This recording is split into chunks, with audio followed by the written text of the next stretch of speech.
My name is Ryan Anthony, and I work for the Iowa Raptor Project. Um, I am the director there, and I work with birds of prey outdoors. So instead of having an office, I actually work outside. So you guys can kind of see I'm just out in the woods. I'm waiting on some people that are going to come inspect. And yeah, so some woods behind me. That's the McBride Nature Recreation Area, and that's where I work. This is our building that we work out of.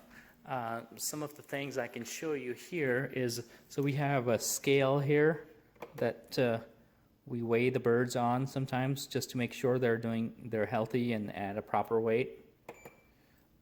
The birds just sit on here. Let's see. For smaller birds, we have a smaller scale. It's a triple beam scale, so it's really fine how much it can weigh, but it can only weigh up to about 600 grams. This is our building. That's our little. If a bird is injured or is sick or something, we can withhold it in a small compartment here until it's healed. We have a heat lamp that we can turn on to keep it nice and warm. Birds, when they get injured or hurt, they like to be warm. They burn a lot of energy healing, so that's kind of what we have here. We have a lot of reference books for raptors. There's a lot of information on raptors that we need to know. A lot of it is just about clinical sort of stuff, so any injuries or whatnot. But then there's also books in reference for to what they ecologically do, which means how they behave in the wild, how they interact with other animals, things like that. Yeah, and then there are some training books as well. So for example, this North American Falconry and Hunting Hawks. So if we need to train a bird to fly, we can train it to, we use techniques, some of the techniques that are offered in this book. You can kind of see the birding book behind there, and that's how we teach children and whatnot to get out and look at some of the birds that are outside in the wild so they can learn more about birds. Speaking of learning and teaching, so these are some of the things that we may use. So we have raptor skulls and eggs and feathers and things like that we use to teach the people about different animals. So this, for example, is a great horned owl skull, and you can tell see how big those eye sockets are. So great horned owls have huge eyes. We can show you that in a little bit here. Pretty much every job you're going to have a computer or something that you work out of. So we have that. These are some of the gloves that we use to hold the birds with.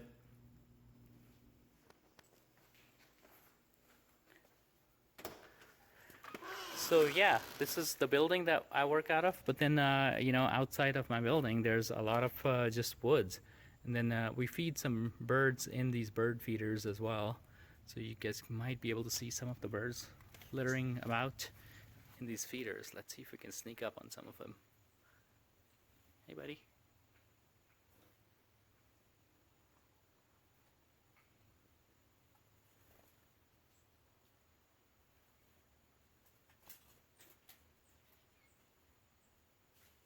We'll try to be quiet. This is a white-breasted nuthatch. These guys winter here during the winter time. They spend their winter here. Things we do here is we run bird feeders, so birds can come and eat, and people can watch birds. So yeah, that's what we're doing here, and see if we can attract some birds. There's a little titmouse trying to get here, waiting for me to leave. I'm gonna stand here and see if they'll come out here. Hey, so I am skinning quail. These are turtle quail that we feed to the birds. And the reason why I'm skinning them is that all these feathers end up in the mews and it makes the mews a lot dirtier. So by skinning them, that just reduces getting the mews super dirty. So yeah. What are mews? So mews are where the birds stay. It's an enclosure. So it's called mews. That means if you say mews, it's always plural. It always has an S at the end, even if you're referring to one enclosure for an animal. So it's always mews. And yeah, that's where birds of prey stay, where they live. So. Thanks. You're welcome. Want to talk about what you're feeding the birds today? Yeah, so each one of these, we have 3 American kestrels and we have an eastern screech owl, and they're each getting 2 mice today. So I'm just going in there, and they really like the mice, so they tend to just grab it right away when I go in. Especially, I don't know if you can get Omaha here. He's probably just gonna grab the mouse right away. Yep, he's got one. Got Sorrel here. Right now what he's doing is, you can see him putting his wings kind of over the food, and that's called mantling. So that's what they do in the wild when they have something on the ground or even on their perch. They're covering it from any predators up above or anything else that wants to grab their meal. So that's what he's doing. And Omaha has a broken wing. That's why he came here to the IRP. So he can mantle really well with one wing, but the other one you can kind of see he can't as well because it's broken. So.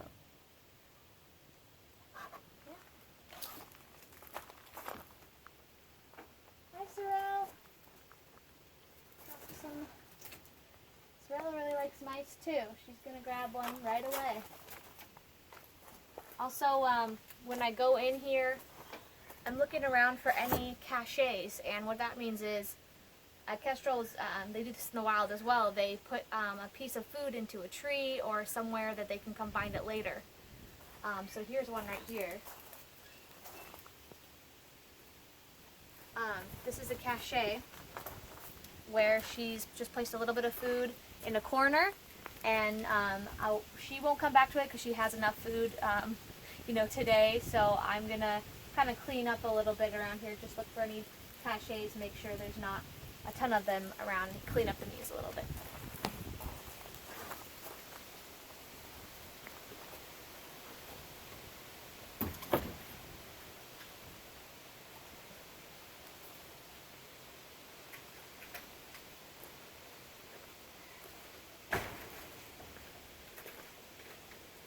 Like I was saying earlier, we have about 16 different birds here. You guys can see kind of we call them mews or enclosures, or the chambers for where we keep the birds. There's one, there's several by the water. We're right, since I work outside, we're right outside, right by a water's edge. So it's a beautiful place to work at. Fall leaves are falling right now, so it's kind of getting a little bare.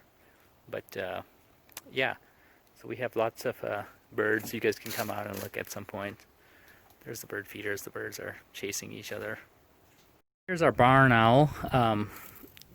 You guys can possibly see. Okay, so yeah, she gets fed every day. Same with all our birds. They get fed every day. We change their water every day. They get food and water. There's some chicks for her to eat. We clean the enclosures once in a while, just to make sure everything is nice and clean. We need to be able to take care of these birds because we use them in education, and it's fortunate for us that we can use them and people can learn from them. They're ambassadors for other wild birds, so these ones get used to talk about other wild birds, conservation issues revolving other species of these kind. So for example, barn owls are not very common in Iowa, but they used to be at one point. And so we could use this bird to teach others about that. The building where we started, and let's see, so these are some of the freezers. We need a lot of freezers because we keep a lot of bird food in here. So here's all the frozen food. These are all those day-old chicks that Parker showed you guys. And then these are quail. We have dates on them, so we know how old the food is. We don't want it to be just sitting for a long time. You know, we want to feed it as fresh as we possibly can. So this freezer has mice and rats. So these are some mice. These are some rats.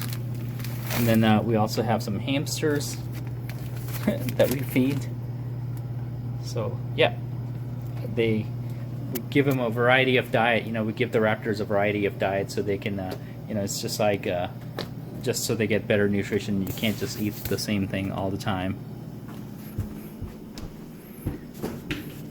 This is our fridge that we keep all our, basically we thaw out all the food in. So we take the next day's food, we put it in a bucket, and just kind of let it sit there so it'll thaw out overnight.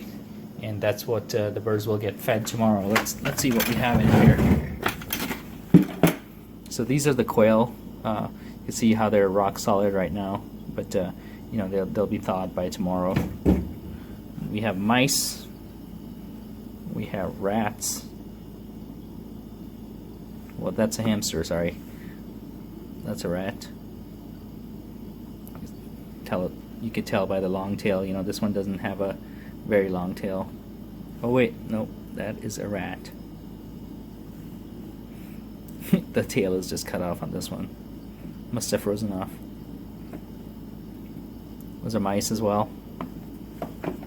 So yeah, all sorts of good stuff in here for the birds. So at the Iowa Raptor Project, we also conduct research. This is one of the traps that we use to trap hawks.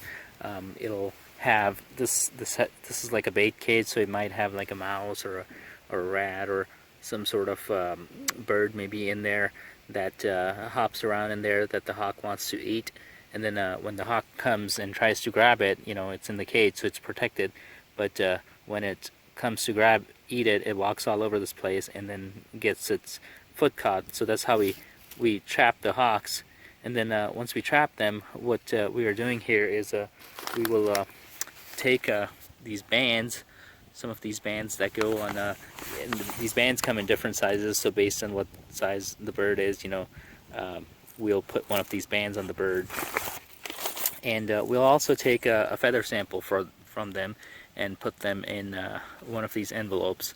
So here I have a bunch of envelopes that we've filled up from trapping a bunch of birds. So you can see this was a red-tailed hawk, and we trapped it on September 30th, 2020. And HY means it was a hatch year bird, which means it was a young bird that was born that year. So let's see if we can see if we have a, yeah, you guys can kind of possibly see some feathers that are in that envelope there. So yeah, we're gonna take those feathers and we'll use them for research. We'll do what's called feather isotope analysis. So that means we will look at the where the bird basically was born. That's what that analysis tells us.